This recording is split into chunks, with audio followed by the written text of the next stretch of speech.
Good morning मित्रों, हर हर महादेव, जय जोहर, जय आदिवासी અને એક નવા વ્લોગમાં સ્વાગત છે મિત્રો। અને જસ્ટ આપણે આવી ગયા આજે ખેતરે જુવાર કટિંગ કરવા માટે। બપોરનો ટાઈમ છે મિત્રો, પણ સાંજે શિવ મહાપુરાણ કથા ચાલુ છે આપણે ત્યાં, એટલે આજે બપોરથી આપણે સ્ટાર્ટ કરીએ કામકાજ। અને જોઈ શકો છો આ છે મિત્રો બીજાની જુવાર, અને આ છે આપણી જે આજે 2 માસ અને 5 દિવસ માનો કે 65 દિવસની જેવી થઈ છે મિત્રો। અને જસ્ટ હવે કટિંગ કરવાના છે, અહીંયાથી ટ્રોલી લઈને આવી ગયા બપોરે, તો કટિંગ કરીએ મિત્રો જુવાર। અને જો વિડીયોમાં નવા હોય તો પ્લીઝ ચેનલને સબસ્ક્રાઈબ કરજો, શેર કરજો ફ્રેન્ડ અને ફેમિલી મેમ્બર જોડે। તો ચાલુ કરીએ મિત્રો કટિંગ કરવાનું। ફાઇનલી મિત્રો જુવાર કટિંગ થઈ ગઈ, અને હવે આ જોઈ શકો છો કામકાજ ચાલુ કરી દીધું, અને જસ્ટ ટ્રોલીમાં ભરીએ, અને હવે આવતીકાલે કાપશું પાછા। તો લઈ જઈએ હવે ઘરે જુવાર।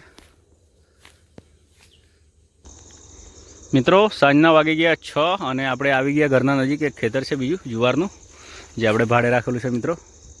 એમાં બી જુવારનો જબરજસ્ત ગ્રોથ છે મિત્રો।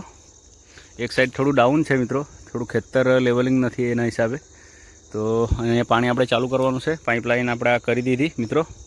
થઈ ગયો છે એકદમ મિત્રો, અને શિવ મહાપુરાણ કથા અને અંબિકેશ્વર મહાદેવની પ્રાણ પ્રતિષ્ઠા મહોત્સવ ઘરના નજીકમાં ચાલી રહ્યો છે, જે સામે તમને કદાચ કેમેરામાં દેખાઈ રહી છે, લાઇટો દેખાઈ રહી છે, ત્યાં જ છે। અને અહીંયા આપણું આ ઘર છે મિત્રો, તો આપણે ત્યાં બી સાંજે લાવો લેવાનો છે, અને શિવ મહાપુરાણ કથા ચાલુ, સાંજે ત્યાં કથામાં જવાના છે મિત્રો પાછું। હમણાં મિલ્કિંગ ચાલુ છે, થોડી ગાયનું મિલ્કિંગ થઈ ગયું, અડધી ગાય બાકી છે મિલ્કિંગમાં, મેડમ કરીએ છીએ મિલ્કિંગ। શકો છો બોર બી પાકવાના ચાલુ થઈ ગયા। તો કોણે કોણે આ દેશી બોર ખાધા છે કોમેન્ટ કરજો। અને જોઈ શકો છો મિત્રો અંધારું થવા આવ્યું છે, તો આપણે મિલ્કિંગ પતાવીએ અને જઈએ પછી કથામાં।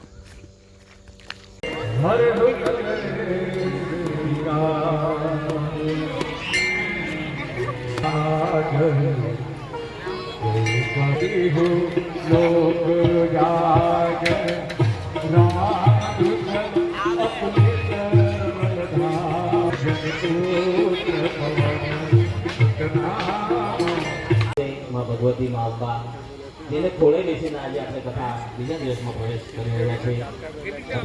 કોઈને કોઈ સદગુરુનો ભેટો સ્વયં મહાદેવ કરાવે છે, શંકર કરાવે છે, અને એ ધારામાં આપણે હાલતા હાલતા જાય ભગવાન શિવની પ્રાપ્તિ થાય, શિવલોકી થાય છે। એમાં કોઈ નવી વાત નથી, ખાલી એની કૃપા હોય એમાં જ રહે।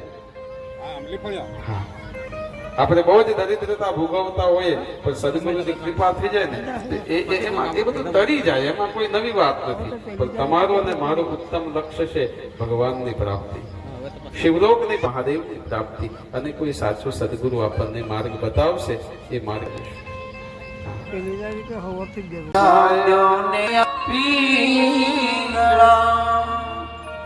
એ જોગી ઉભો છે તારે દ્વાર, આમ તો મૂળમાં ભર્તૃહરિ રાજાને કોઈ સંતાન નહોતું, એ તો નાથપંથીમાં જ થયા ભર્તૃહરિનાથ, પણ એને કોઈ સંતાન નહોતું।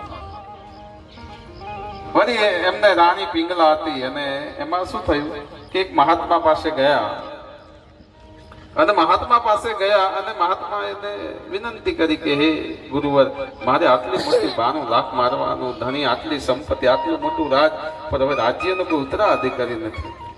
સાધુને દયા આવી, અને સાધુએ એમને કૃપા પાત્રનું ફળ આપ્યું। કૃપા પાત્રનું ફળ દીધું કે આ તમારી પત્નીને ખવડાવજો, એટલે એમને સંતાન પ્રાપ્ત થશે। આવીને પત્નીને આપીને, પત્નીને આપતા પત્નીને એમ થયું કે આ મારે પ્રસૂતિની પીડા સહન કરવાની, ને બીજું એમની જે પિંગલા રાણી હતા, એને જે ઘોડાની જે સારવાર કરતા, ઘોડાના જે પાલતા, ઘોડાની જે એના સાથે અવૈધ સંબંધ હતા, એટલે વળી એ ફરે એમને આપ્યું। ઘોડાપાર હતા, એમને વળી દાસી સાથે, હા અવૈધ સંબંધ હતા એટલે વળી ત્યાં આપ્યું ફળ. ત્યાંથી દાસી પડતી વળી ફરતું ફરતું ફળ પાછું ક્યાં આવ્યું? રાજા પાસે. ભર્તૃહરિ પાસે આવ્યું. રાજાને એમ થયું કે આ બધું, હા, કે પિંગલા પાસે ગયું, ત્યાંથી અશ્વપાલ પાસે ગયું, ત્યાંથી આ બધું ફરતું પાછું મારા પાસે જ આવ્યું. રાજાને કારણ સમજાયું કે હું જગતમાં આસક્તિ રાખું એ ખોટી રાખું છું.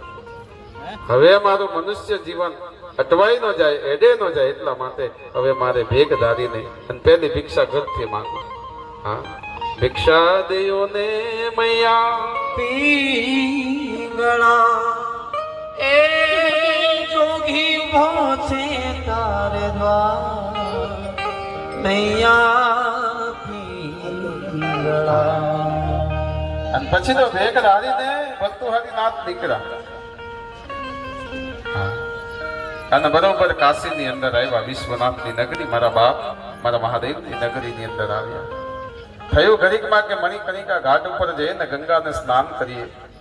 હા, અને એ જ વખતે એમ કહેવાય ગોપીચંદ રાજા માતાજીએ ઉપદેશ આપ્યો કે બેટા તારા જેવી કાયા તારા પિતાની હતી, પણ ભગવાન ન ભજવાથી કાયા એરે ગઈ.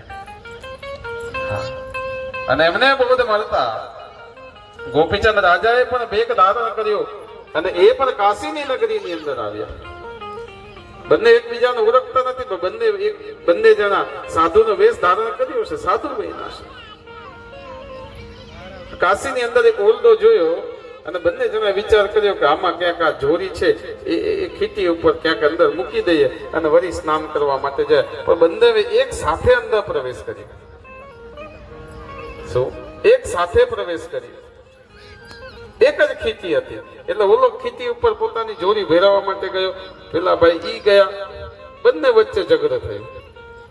અને ઝઘડો થયો એટલે એમ કે આ ખીચી મારી છે. ગોપીચંદ રાજા કે આ ખીચી મેં પેલા જોઈ એટલે મારી છે. ભર્તૃહરિ રાજા કે આ ખીચી જોઈ મેં એટલે મારી છે. બે વચ્ચે ખીચી માટે ઝઘડો થયો. એ જ વખતે ગંગાજીમાં સ્નાન કરી અને ગંગા જળ લઈને એક ડોશીમાં ત્યાંથી જતા હતા. એને એમ થયું કે આ બે બાબા ઝઘડે છે. હા, ડોશીમાને એમ થયું કે આ બે બાબા ઝઘડે છે. કામ નહીં થાય, મારા શિષ્ય ઓલી બાજુ જતા રહ્યા ને આવું બધું આવે. હા, હા, બે બાબા ઝઘડવા માંડ્યા. હા, ડોશીમાએ કીધું, હા એ બાવાજી તમે શું કામ ઝઘડો છો? કે હે માં, આ ખીચી મેં જોઈ હતી, એ મારી પહેલા કહેવાય. ગોપીચંદ કે ભર્તૃહરિ કે મેં પહેલા જોઈ હતી, માં મારી કહેવાય. કે હે બાવા લોકો, હે બાવાજી, તમારા કરતા તો રાજા ભર્તૃહરિ ને ગોપીચંદ હારા કે 92 લાખ મારવાન ઘણી રાજ મૂકીને બાવા થયા. ત્યારે બીજાને ખબર પડી કે હું ભર્તૃહરિ. કારણ કે ડોશીમાને ખબર નહોતી કે આ ભર્તૃહરિ કોણ ને ગોપીચંદ કોણ. એને સાંભળવામાં આવેલું કે ભર્તૃહરિ રાજાએ રાજ છોડીને એમણે ભેગ ધારણ કરેલો અને ગોપીચંદે પણ રાજ છોડેલો. એટલે અટકી ગયા ભર્તૃહરિ. ગોપીચંદને થયું કે તમે કેમ અટકી ગયા? હવે ખીચી નથી માંગતા કે હું જ ભર્તૃહરિ છું. ગોપીચંદ કે હું જ ગોપીચંદ છું. હા, આટલું મોટું રાજ છોડીને આપણે ખીચી માટે જઈએ.